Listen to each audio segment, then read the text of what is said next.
Olá, meus irmãos. Estamos aqui para mais uma reunião de estudo do Evangelho e, para tanto, vou compartilhar a minha tela para que vocês possam acompanhar a leitura inicial que vamos fazer do Evangelho e logo em seguida a prece. Depois a gente continua conversando, ok? Vamos lá.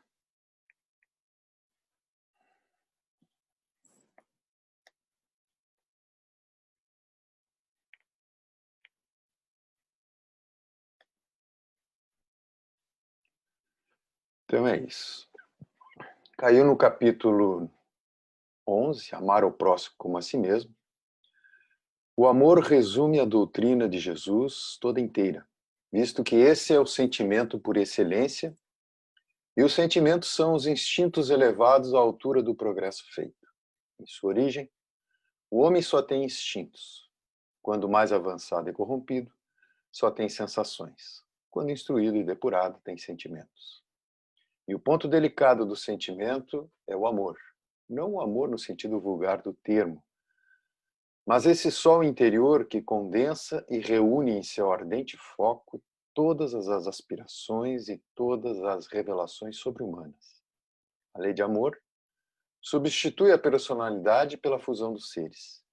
Extingue as misérias sociais. Ditoso, aquele que, ultrapassando a sua humanidade, ama com amplo amor os seus irmãos em sofrimento. Ditoso, aquele que ama, pois não conhece a miséria da alma nem a do corpo. Tem ligeiros os pés e vive como que transportado fora de si mesmo. Quando Jesus pronunciou a divina palavra amor, os povos sobressaltaram-se e os mártires ébrios de esperança desceram ao circo. E salientamos que a lei de amor substitui a personalidade, que é o egoísmo, pela fusão dos seres, que é a caridade, extinguindo as misérias sociais. Pois bem, meus irmãos, então, para iniciarmos a nossa reunião, vamos fazer uma prece. Elevemos o pensamento a Deus, nosso Pai, primeiramente agradecendo a Ele pela oportunidade de estarmos aqui reunidos, usando da tecnologia, mas nos ligando através dos nossos corações, dos nossos pensamentos, ao plano espiritual, aos nossos mentores amigos. Na intimidade dos nossos lares, do nosso íntimo, que possamos aproveitar bem as lições de agora, que possamos aproveitar bem este momento em que o nosso Pai nos oportunizou para reflexões, para pararmos com a vida material e refletirmos. Obrigado, Senhor. Fique conosco, agora e sempre. Que assim seja.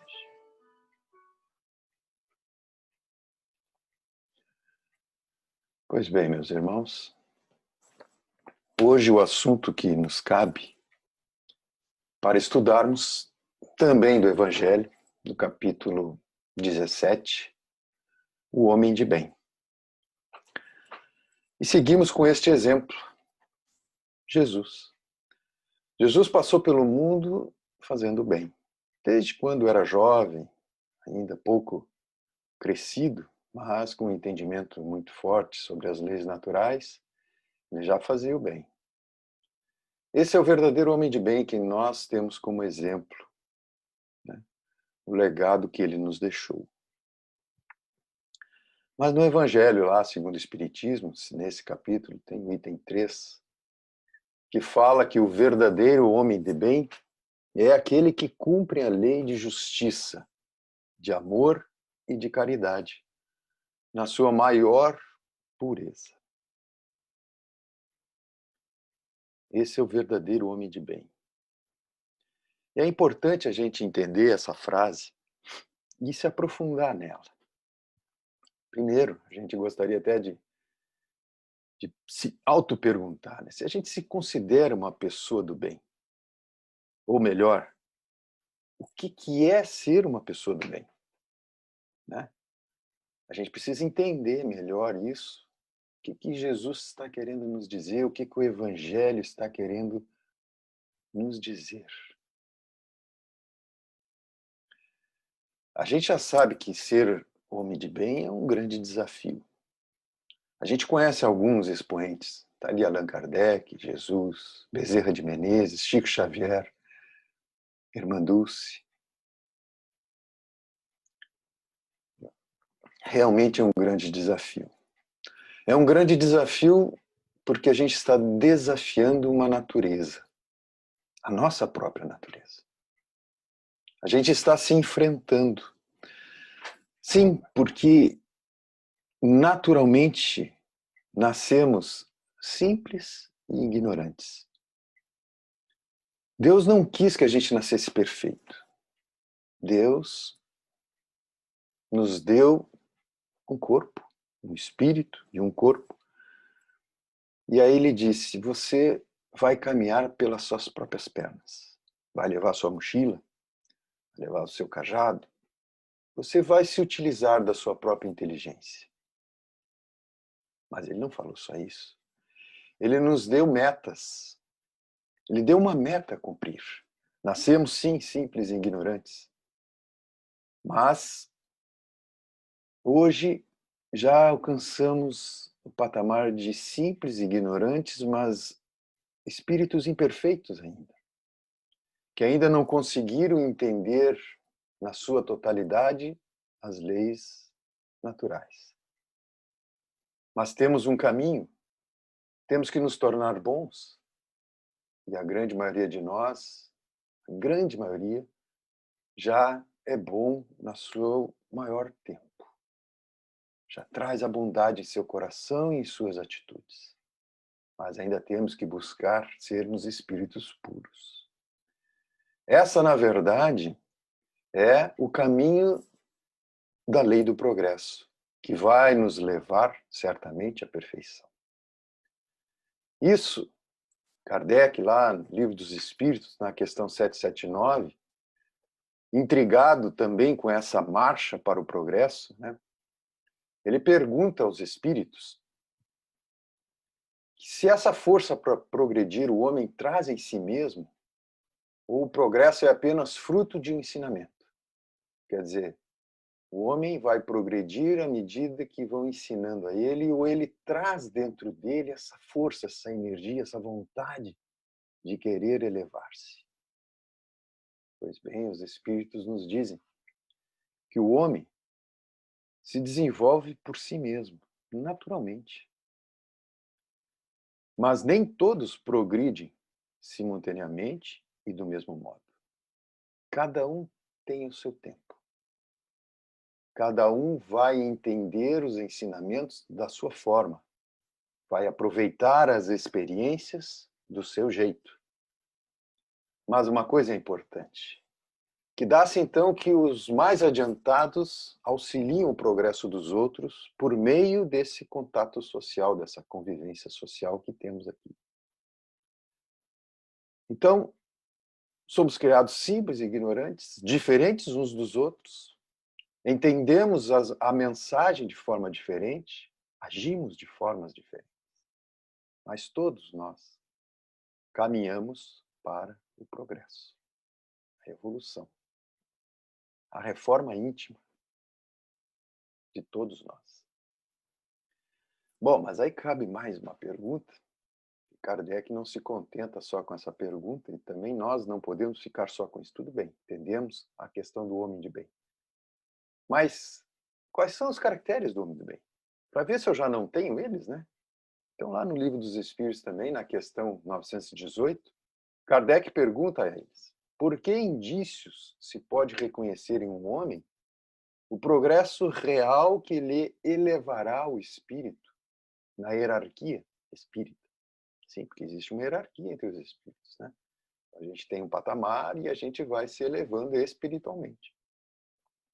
Aí os espíritos nos respondem: o espírito prova a sua elevação quando todos os atos de sua vida corporal representam a prática da lei de Deus e quando antecipadamente compreende a vida espiritual. Bom, é uma resposta simples, né? Tá aqui. Praticar a lei de Deus e compreender a vida espiritual. Eu diria que é uma resposta simples, mas, porém, de um resultado bastante complexo. Porque o espírito, para se elevar, ele tem que praticar a lei de Deus. E para praticar, ele precisa entender a lei de Deus. E não só isso, ele precisa também compreender a vida do espírito. Então já ficou complexo. A coisa já não é tão simples. Bom, aí nos cabe então continuar questionando aos espíritos, porque nós temos que simplificar os nossos ensinamentos para que a gente possa entender. Porque é pela fé raciocinada é que nós iremos fazer as grandes mudanças que o espírito precisa ter nele para que ele evolua. Então, quais são as características do homem de bem? No Evangelho também, né? Os caracteres da perfeição, capítulo 17, sede perfeitos. Tem um capítulo inteiro sobre isso, dada a importância do tema, né? Então, vou citar algumas, e de repente a gente já vai se entender que algumas a gente já faz, ou de repente já faz todas. Então, já somos um homem de bem. Vamos lá. Autoconhecimento. Fé em Deus. Confiança. Esperança. Resignação. Beneficência. Solidariedade. Fraternidade. Alteridade. Caridade. Perdão. Indulgência. Compreensão com o próximo. Perseverança, né? Perseverar. Bondade. Humildade. Dedicação. E por último, mas não menos importante, pelo contrário, amor. E diríamos que todas elas nos conduzem para esse sentimento maior. É realmente bastante. Eu diria que a grande maioria de nós já deve ter visto pelo menos uma palestra de cada tema desses. Na verdade, essas características do homem de bem a gente vem estudando há muito tempo. E dentro do Evangelho está recheado de conteúdo tratando separadamente cada um deles sobre o perdão, sobre a fé, sobre a esperança, a fraternidade, sobre a perseverança, sobre a bondade, sobre o amor. Enfim, todas elas nós temos dentro do Evangelho algumas partes que vão clarear para nós como alcançar, como chegar a obter essa característica do homem de bem. E a pergunta que vem logo após é: o que fazer então para ser uma pessoa do bem? E como eu estava falando, é uma receita de bolo, né? Nós temos lá uma receita de bolo dentro do Evangelho, segundo o Espiritismo. Lá está, no capítulo 7, item 3, o homem de bem. É uma receita. Ali vai delinear para todos nós, item a item, como que nós poderemos alcançar esse estágio e podemos nos considerar homens de bem, né? Não, esquecendo que nós temos aí uma lei do progresso, nós temos um caminho, uma meta a ser alcançada, né? Uma caminhada. Pois bem, ele começa dizendo que nós devemos alcançar, sim, mas a primeira coisa que devemos fazer é interrogar a nossa consciência sobre os nossos próprios atos. Claro, eu preciso saber em que ponto que eu me encontro. Eu preciso me entender, eu preciso me conhecer, que é o conhecimento de si mesmo.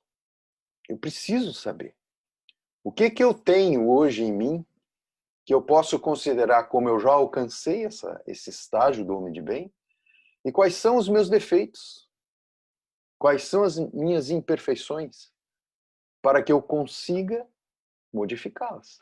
Então, nada mais justo que eu me interrogue.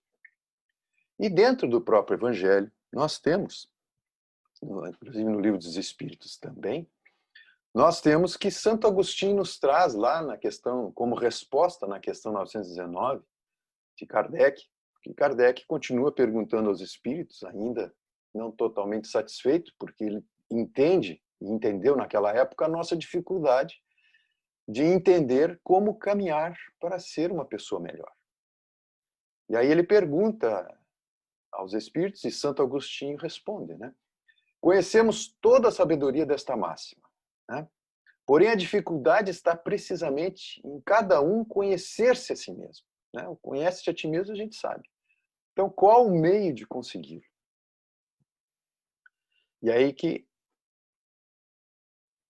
Agostinho responde para ele: fazei o que eu fazia quando vivi na terra. Ao fim do dia, interrogava a minha consciência, passava revista ao que fizera e perguntava a mim mesmo, né? Se não violou essa lei, se não cometeu nenhum mal, se fez todo o bem que podia, se não deixou escapar uma ocasião de ser útil, se ninguém tem do que se queixar de você, e por último, se fez aos outros aquilo que queria que os outros fizessem por ele. Santo Agostinho, depois que ele adquiriu essa experiência evolutiva, ele se perguntava todas as noites antes de dormir: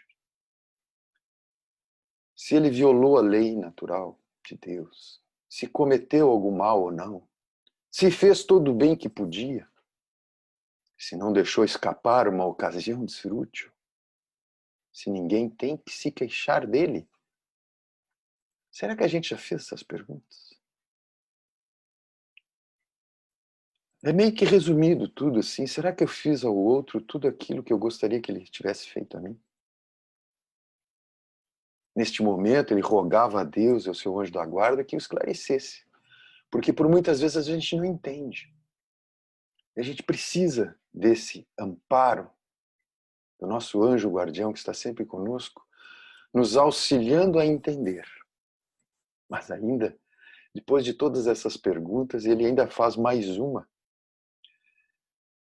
Se aprovesse a Deus chamar-me neste momento, ao entrar no mundo dos espíritos, onde nada é oculto, teria eu de temer o olhar de alguém?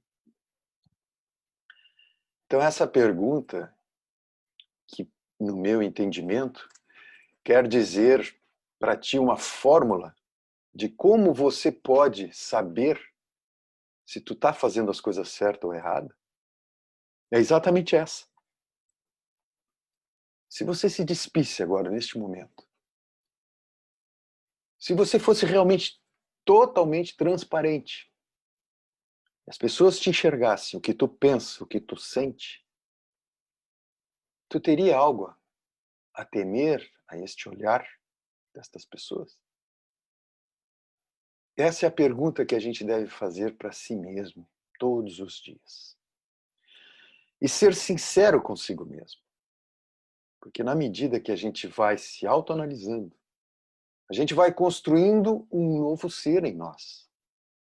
Um olhar diferente para a Terra, para o mundo, para as coisas da natureza, para o próximo que está ao nosso lado, para o nosso ente amado, para os nossos filhos, nossa esposa, nosso esposo. A gente começa a olhar diferente, tipo o que está acontecendo agora com a pandemia, né? Nós fomos obrigados a parar com tudo. Fomos para dentro das nossas casas e passamos a olhar para o planeta com um olhar diferente. Tenho certeza que muitos já analisaram a si mesmos suas atitudes perante o planeta. Será que eu estava agindo certo? Será que eu estava agindo errado? Com os meus funcionários, com o meu patrão, porque agora eu estou quase perdendo o emprego. Será que eu poderia ter feito diferente? Então esse é o momento em que a própria natureza, Deus, na sua sabedoria íntima, nos coloca num banquinho para a gente olhar para si mesmo. E é isso que Santo Agostinho propõe, que a gente faça diariamente ao deitar-se. Esse é o primeiro ponto como essa bula traz no Evangelho. Mas temos um segundo, que diz assim: deposite fé em Deus, na sua bondade, na sua justiça, na sua sabedoria. Ele traz o quesito da confiança. E é tão importante esse tema que tem no capítulo 19 um capítulo totalmente dedicado à fé. A questão de confiarmos em nós mesmos, na divindade, nas questões da justiça, nas questões que acontecem no plano terra. No capítulo 19, o título dele é A Fé Transporta Montanhas. Eu vou abrir um parênteses, só para dizer para todos que estão nos assistindo, que o que eu estou trazendo, na verdade, é um estudo do Evangelho.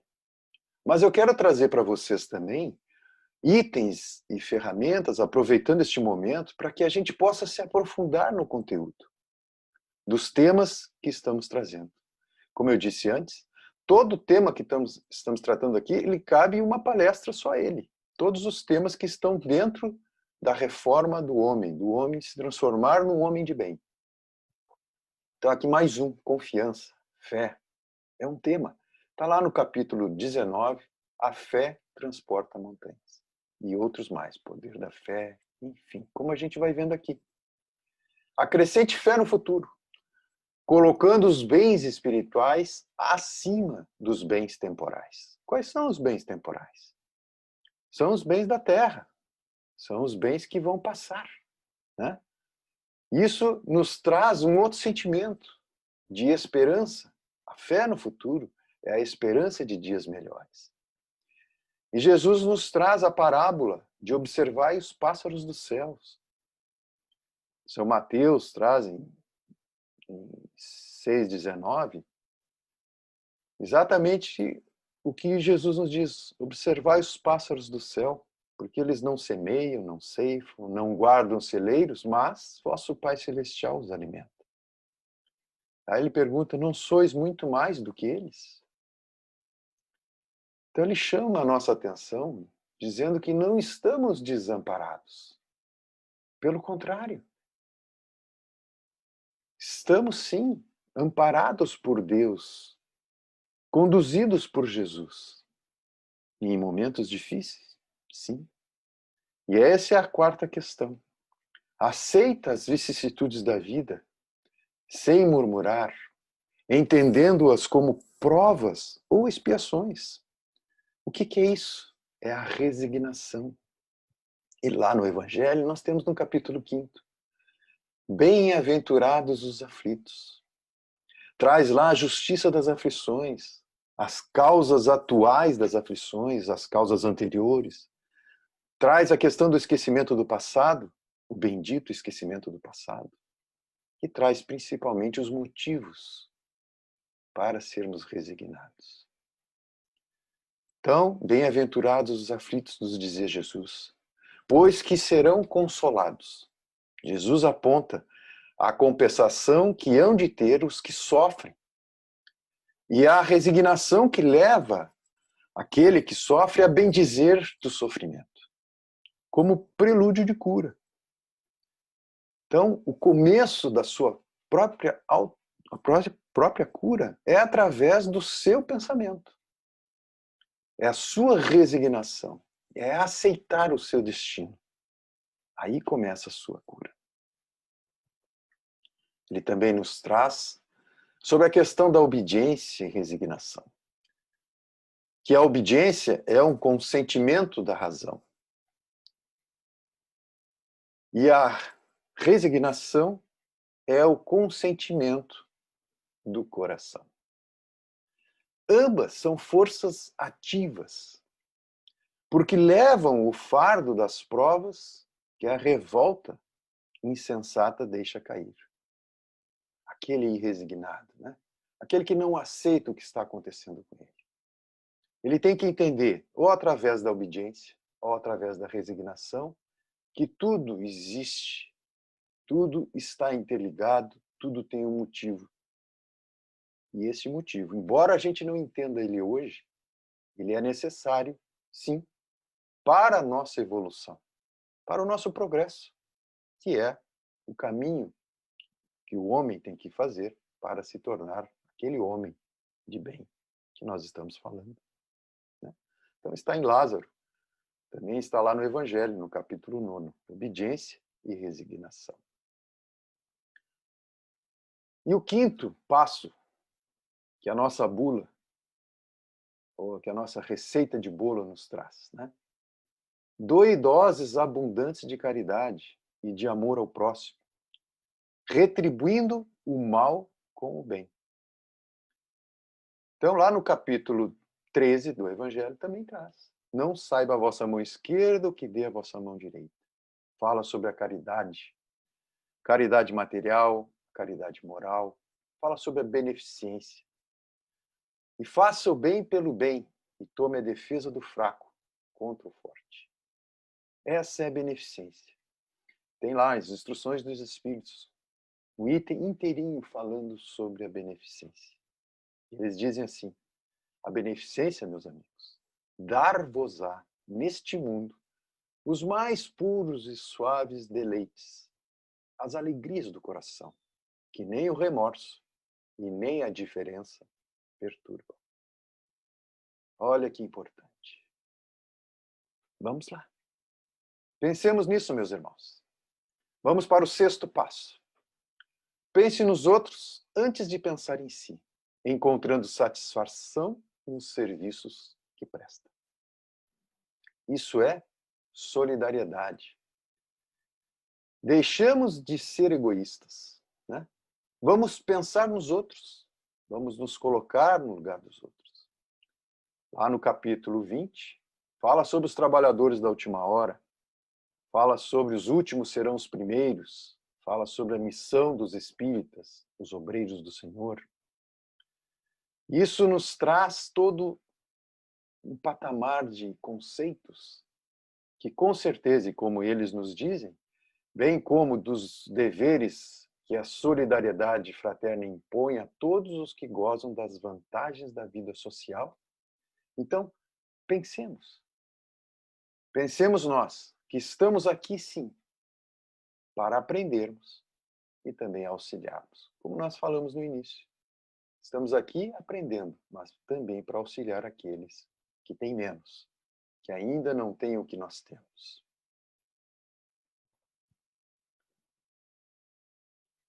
E o sétimo, seja bom, humano e benevolente para com todos, sem distinção de raças ou crenças. No capítulo 11, amar ao próximo como a si mesmo. Estão próximos os tempos, dizem eles, em que nesse planeta reinará grande fraternidade. Olha que beleza. Estamos vivendo uma pandemia e estamos vivendo também e vendo essas grandes demonstrações de fraternidade pelo mundo afora. Esse é o despertar do ser humano, do coração, do homem benevolente que todos nós trazemos dentro de nós. Sim, sejamos e busquemos a fraternidade. Assim nos diz Jesus: amai-vos, pois, como filhos do mesmo Pai. Não estabeleçais diferenças entre os outros infelizes, porquanto quer Deus que todos sejam iguais, portanto, a ninguém desprezeis. Isso é tão importante quanto este próximo, que fala sobre o respeito a todas as convicções sinceras, sem lançar esse anátema, né? Sem lançar uma condenação, uma repreensão, uma maldição aos que não pensam como ti, como não pensam como você mesmo. Na verdade, nós estamos falando aqui de alteridade. Nos nossos tempos atuais, esse termo tem sido muito usado, né? Então, respeitar nos outros, né, todas as convicções sinceras e não lançar nenhuma repreensão àqueles que não pensam como você. Então, traz aqui também no Evangelho um estudo sobre isso, né, sobre o desafio de conviver com quem pensa diferente da gente. Não é fácil. Então, suportando-nos uns aos outros e perdoando-nos uns aos outros, E se alguém tiver queixa contra o outro, assim como Cristo vos perdoou, né? Assim também nós devemos fazer. Sobretudo, revestindo-nos de caridade, que é o vínculo com a perfeição. Assim nos orientam os Espíritos. E, continuando exatamente na questão da caridade, que eles colocam, né? Que não esqueçamos, né, em todas as circunstâncias, de tomar por guia a caridade. Fazer o bem nos aproxima, porque é na caridade que nós devemos procurar a paz do coração, o contentamento da alma, o remédio contra as aflições da vida.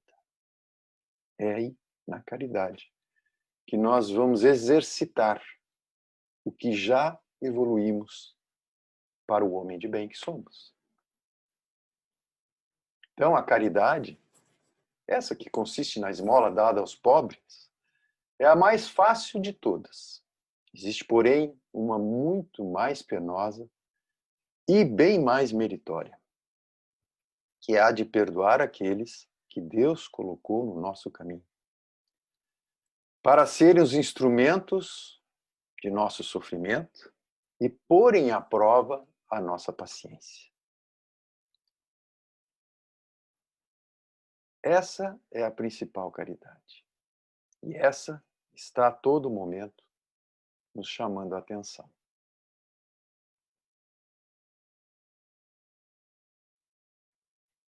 A 10.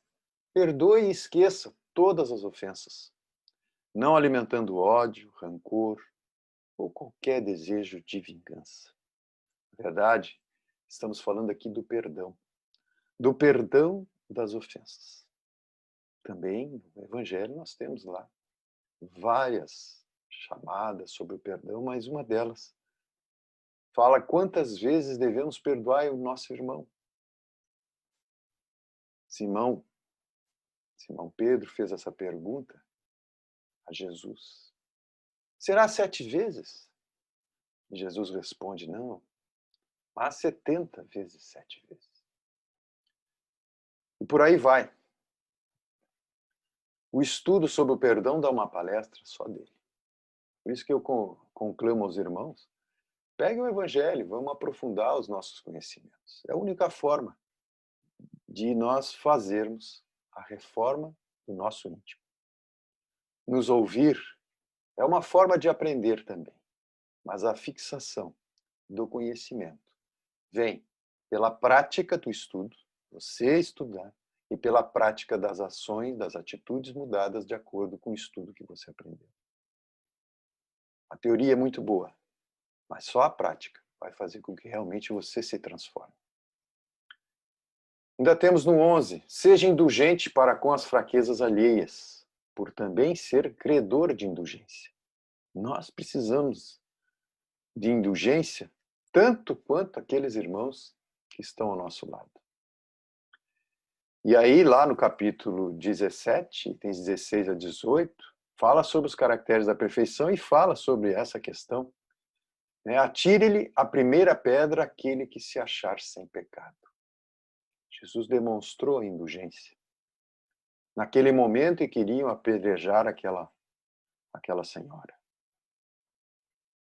Então, que nós também possamos entender que a indulgência não é o perdão simplesmente, mas é essa facilidade para perdoar os erros cometidos pelos outros. É a chamada clemência.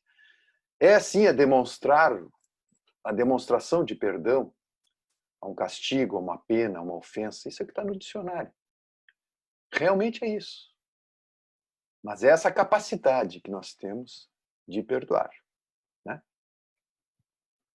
No item 12, ainda diz assim, não evidencie os defeitos alheios e procure sempre o bem que possa atenuar o mal. A gente poderia trocar isso pela maledicência, mas vai mais além. Não é só não falar mal do próximo, mas é a gente compreender o próximo. E a gente tentar entender o porquê ele tem essas dificuldades. Porque a censura lançada à conduta de outrem pode obedecer a dois móveis: reprimir o mal, que é aceitável, ou desacreditar a pessoa cujos atos se criticam. Então, aí há maledicência. Então, que possamos nós entender exatamente o que estamos fazendo. Então, não julgueis para não seres julgados. E o 13. Estude as próprias imperfeições e trabalhe incessantemente por combatê-las. Então, estude as próprias imperfeições e trabalhe incessantemente por combatê-las. Aqui, nós precisamos de perseverança.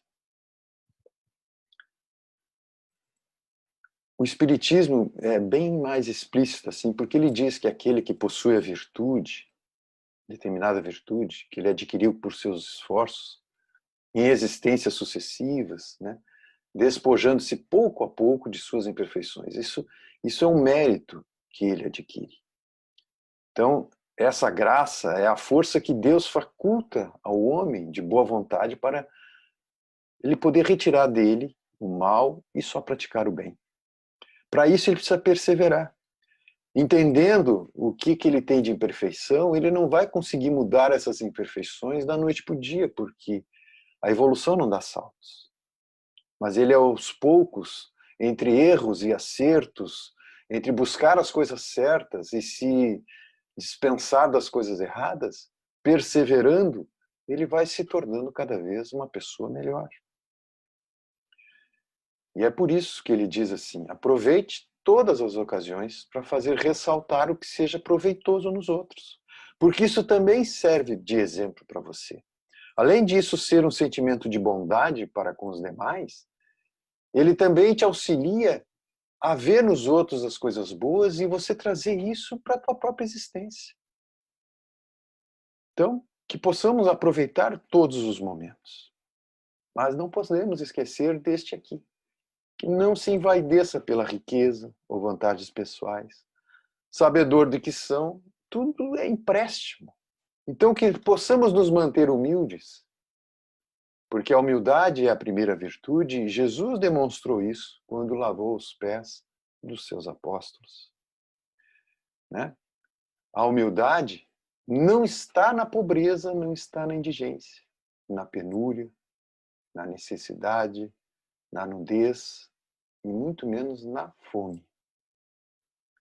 A humildade está na pessoa que, tendo o direito de reclamar, julgar e reprovar e tomar qualquer atitude compreensiva no brio pessoal, apenas abençoa. Assim nos dizia Chico Xavier. A humildade vai muito mais além. É você reconhecer que as suas próprias dificuldades fazem parte do teu ser e são necessárias. É não se revoltar, é aceitar. É buscar soluções que busquem a melhoria sua e daqueles que estão ao seu redor. Em muitas situações, temos também 16, que se superior, trate os subalternos com bondade e benevolência, vendo-os como irmãos. Aqui é necessário que haja também a questão da humildade. Mas, se eu sou subordinado, que eu compreenda esses meus deveres e me empenhe em cumpri-los de bom grado. Isso é dedicação.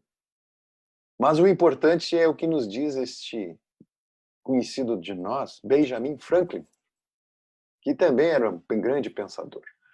Ele diz assim: ser humilde com superiores é obrigação. Com os colegas é cortesia. Com os inferiores é nobreza. Isso é nobreza de alma, meus irmãos. E a nobreza de alma retrata o homem de bem que já nos tornamos. E, finalmente,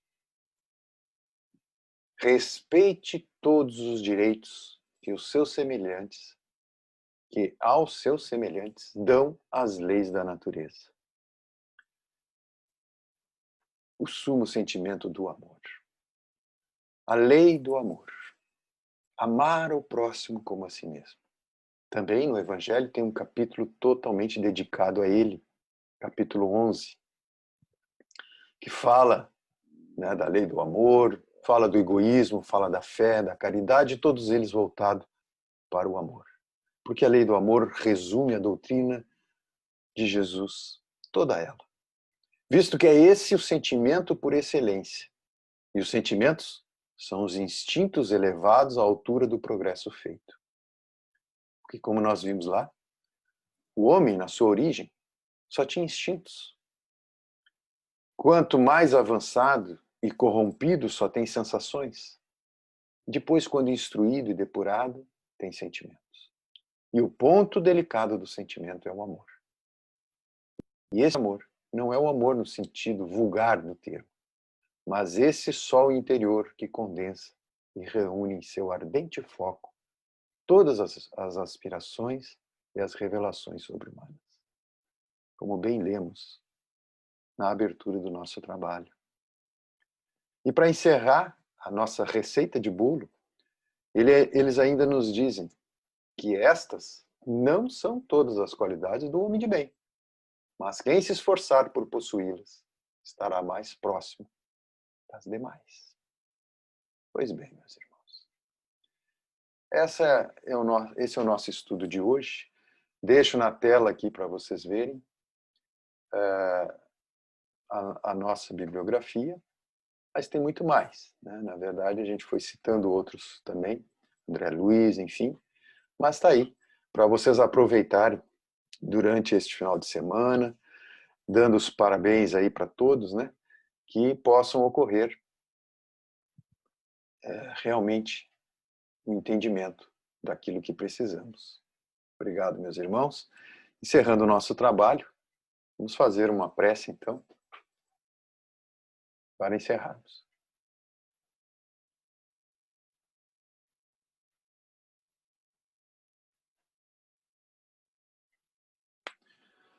Elevemos o pensamento a Deus, agradecidos por este momento de reflexões. Agradeço a proteção divina e que estes entendimentos possam me auxiliar na minha caminhada, no meu progresso, de acordo com a lei, de acordo com a nossa marcha para a evolução. Que haja